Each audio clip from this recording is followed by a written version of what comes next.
ഒരു മനുഷ്യ ജീവിതവും ക്രിസ്തീയ വിശ്വാസവും അതിൻ്റെ പ്രത്യാശയും എന്ന വിഷയത്തെക്കുറിച്ച് ചില പാഠങ്ങളായിട്ട് നമ്മൾ പഠിച്ചുകൊണ്ടിരിക്കുകയാണ്. എല്ലാ വിശ്വാസവും ചെന്നെത്തുന്നത് മരണത്തിനപ്പുറമുള്ള ജീവിതത്തിലാണ്. അതായത് പഞ്ചേന്ദ്രിയങ്ങൾ പഞ്ചേന്ദ്രിയങ്ങൾ വെച്ചിട്ടുള്ള ശരീരം ജീവനറ്റ് മണ്ണിനോട് ചേർന്നതിന് ശേഷം ശരീരത്തിൽ വസിക്കുന്ന ആത്മാവെന്ന് പറയുന്ന അകത്തെ മനുഷ്യൻ പുറത്തേക്കിറങ്ങി ആത്മീയ മണ്ഡലത്തിൽ ജീവിക്കുന്ന ആ ജീവിതം പ്രത്യാശയായി കണ്ട് വിശ്വസിക്കുന്നവരാണ് അനേക മതങ്ങളും വിശ്വാസങ്ങളും. എന്നാൽ അതിനെക്കുറിച്ച് വിശുദ്ധ ബൈബിൾ അല്ലെങ്കിൽ ക്രിസ്തീയ വിശ്വാസം എന്തു പറയുന്നു എന്നുള്ളതാണ് നാം ചിന്തിച്ചുകൊണ്ടിരിക്കുന്നത്. അതിൽ കഴിഞ്ഞ ഭാഗങ്ങളിൽ നാം ഇപ്രകാരം ചിന്തിപ്പാനിടയായി തീർന്നു. മനുഷ്യൻ ഈ ലോകത്തിൽ ജീവിക്കുമ്പോൾ ഈ ലോകത്തെ അനുഭവിപ്പാൻ അവന് 5 ഇന്ദ്രിയങ്ങൾ ദൈവം കൊടുത്തിട്ടുണ്ട്. അത് 5 വാതിലുകളാണ്. ഈ 5 വാതിലുകളിൽ കൂടി ലോകം അകത്തേക്ക് പ്രവേശിപ്പാൻ 5 വിഭവങ്ങളായിട്ട് വിഭജിച്ചിരിക്കുകയാണ്. വെളിച്ചം, ശബ്ദം, സ്പർശനം, രുചി, ഗന്ധം എന്നിങ്ങനെ 5 ദൈവം സൃഷ്ടിച്ച ലോകത്തെ വിഭാഗിച്ചതിന് ശേഷം ഈ 5 വിഭവങ്ങൾ മനുഷ്യനെ പ്രാപിപ്പാൻ തക്കവണ്ണം 5 വാതിലുകളാൽ നിർമ്മിച്ചിട്ടുള്ളതാണ് മനുഷ്യൻ്റെ ശരീരം. എന്നാൽ ഈ ശരീരത്തിൽ മനുഷ്യൻ ബാല്യപ്രായം, കൗമാരപ്രായം, യൗവനം, വാർദ്ധക്യം, മരണം എന്നിങ്ങനെയുള്ള വിവിധ ഘട്ടങ്ങളിൽ കൂടി കടന്നു പോകേണ്ടതുണ്ട്. ഈ ഘട്ടങ്ങളിൽ കടന്ന് ഇവിടെ നിന്ന് പോകുന്നതിന് മുമ്പേ തന്നെ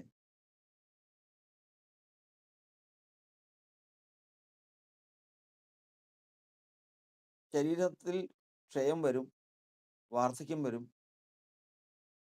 നാശം വരും. എന്തായിരുന്നാലും നിന്നെ മണ്ണിൽ നിന്ന് എടുത്തിരിക്കുന്നു, നീ മണ്ണിലേക്ക് തിരികെ ചേരും എന്നുള്ള ദൈവത്തിൻ്റെ വചനപ്രകാരം എല്ലാ മനുഷ്യരും അവരുടെ ശരീരം മണ്ണിലേക്ക് തിരികെ ചേരേണ്ടതാണ്. ബാല്യം മുതൽ ഈ ശരീരം യൗവനം വരെയും തഴച്ചു വന്നുകൊണ്ടിരിക്കും. യൗവനം കഴിഞ്ഞാൽ വെയിൽ ആറുന്നത് പോലെ അവൻ വാർദ്ധക്യത്തിലേക്ക് പ്രവേശിക്കും. അവൻ്റെ അവസാനം മരണം അവനെ കീഴടക്കും.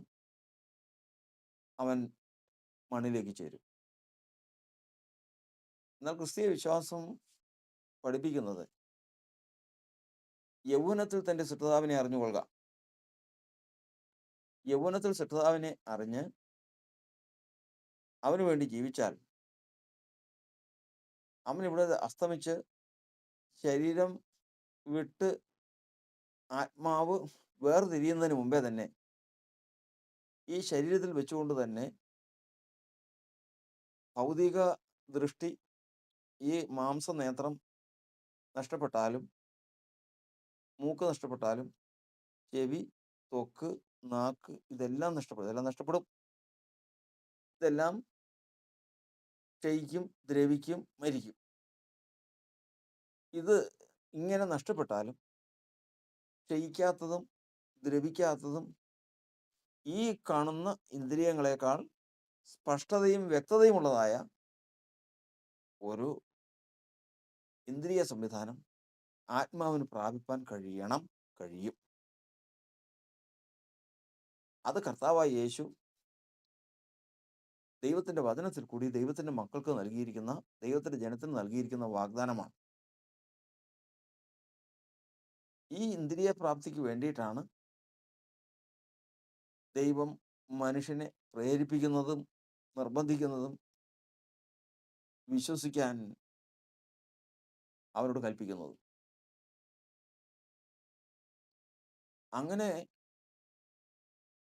ഉള്ളവർ മരണസമയമാകുമ്പോഴേക്കും ശരീരം വേർപെട്ടാൽ ഇതിനേക്കാൾ വ്യക്തമായിട്ട് അവന് ആത്മീയ മണ്ഡലങ്ങളിൽ വെളിച്ചത്തെ കാണാം, ശബ്ദത്തെ കേൾക്കാം. ഈ 5 ഇന്ദ്രിയങ്ങൾ സ്പഷ്ടമായിട്ട് അവന് ഉണ്ടായിരിക്കുകയും വിശേഷാൽ ആ ആത്മാവിന് സംസാരിപ്പാൻ ശേഷി പ്രാപിക്കുകയും ചെയ്യും. അവൻ്റെ മുഖം പ്രകാശിക്കും. ഈ കാര്യങ്ങൾ ദൈവത്തിൻ്റെ വചനത്തിൽ നിന്ന് നമ്മൾ പഠിച്ചുകൊണ്ടിരിക്കുകയാണ്. ഈ പഠനത്തിൽ കഴിഞ്ഞ പാഠത്തിൽ നമ്മൾ ചിന്തിക്കാനിടയായി തീർന്നത്, ഒന്നാമത് നമ്മൾ ഉറപ്പാക്കിയിരിക്കേണ്ടത്,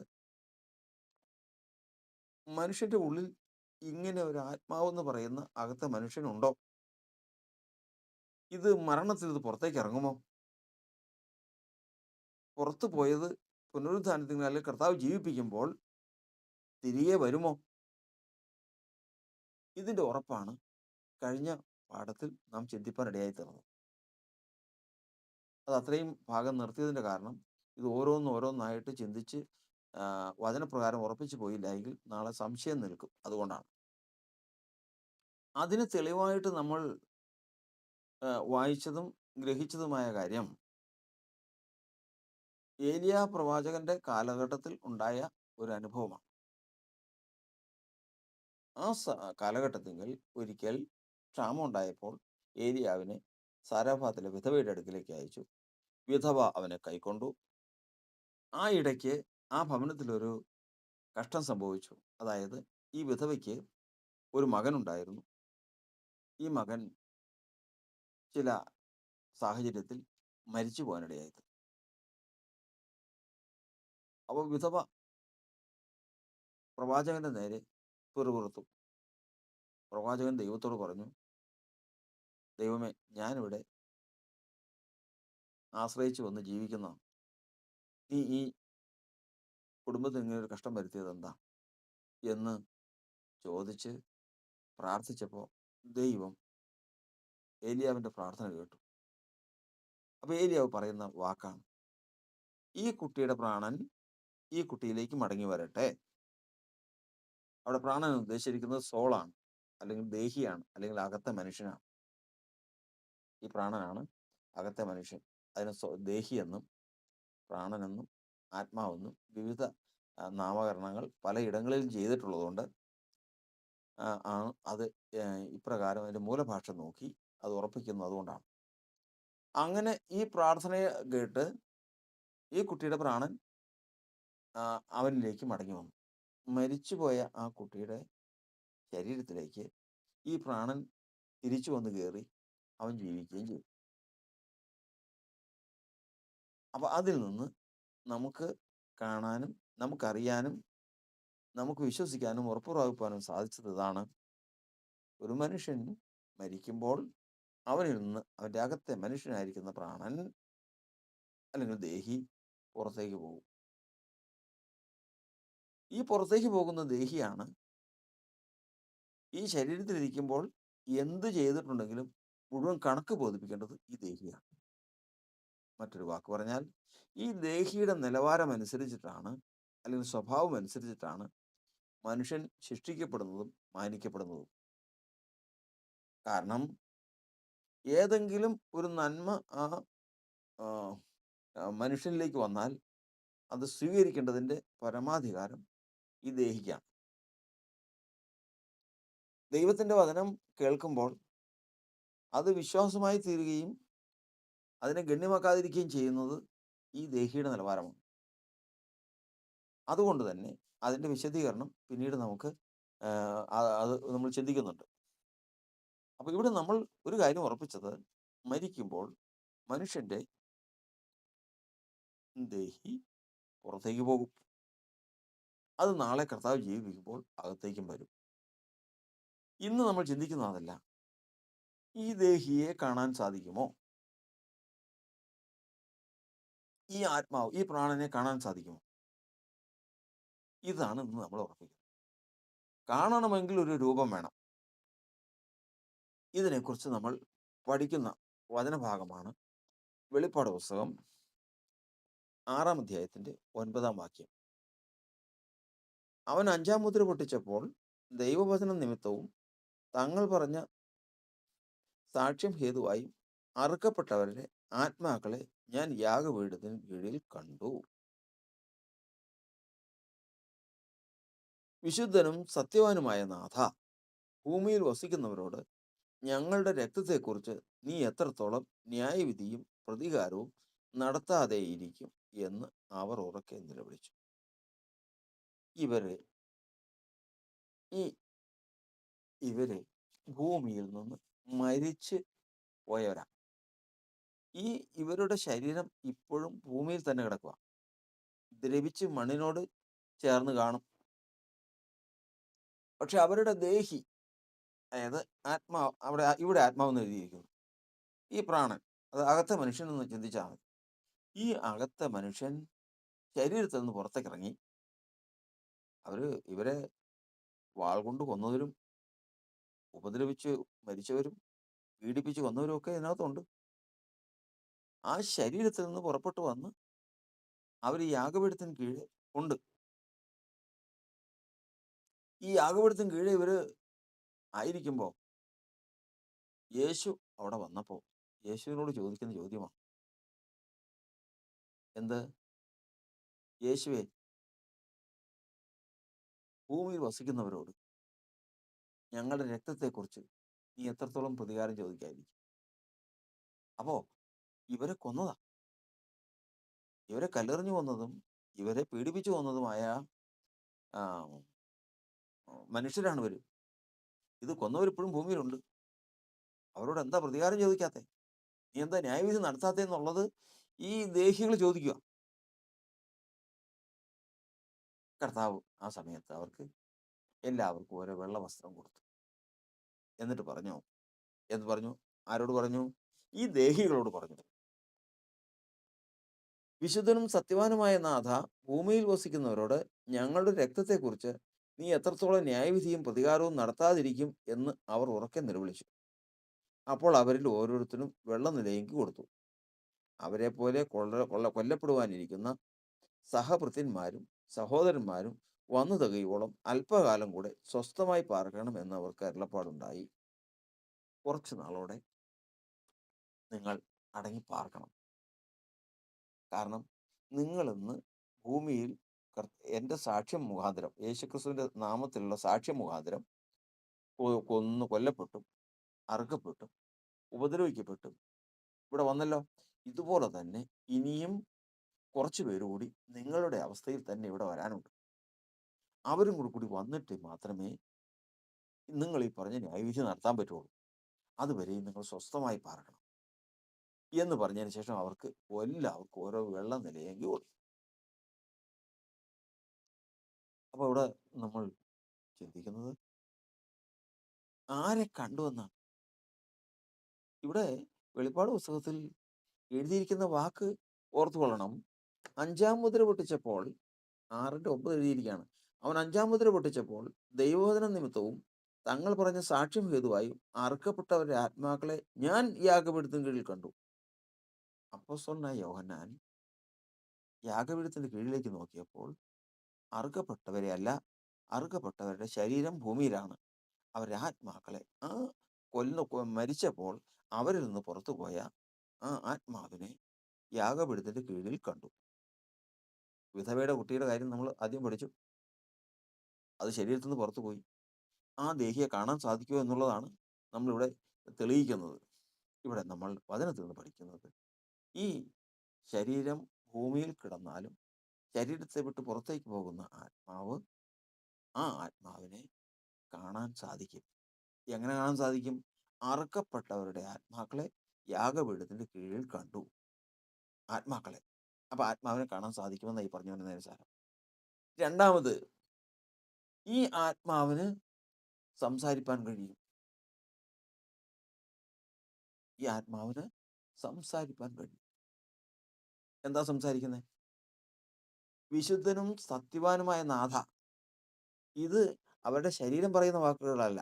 അവരുടെ വായ ഈ ഭൂമിയിൽ ഉണ്ടായിരുന്നപ്പോൾ അവരുടെ ശരീരത്തിൽ നിന്ന്, അധരത്തിൽ നിന്ന് പുറപ്പെടുന്ന വാക്കല്ല അത്.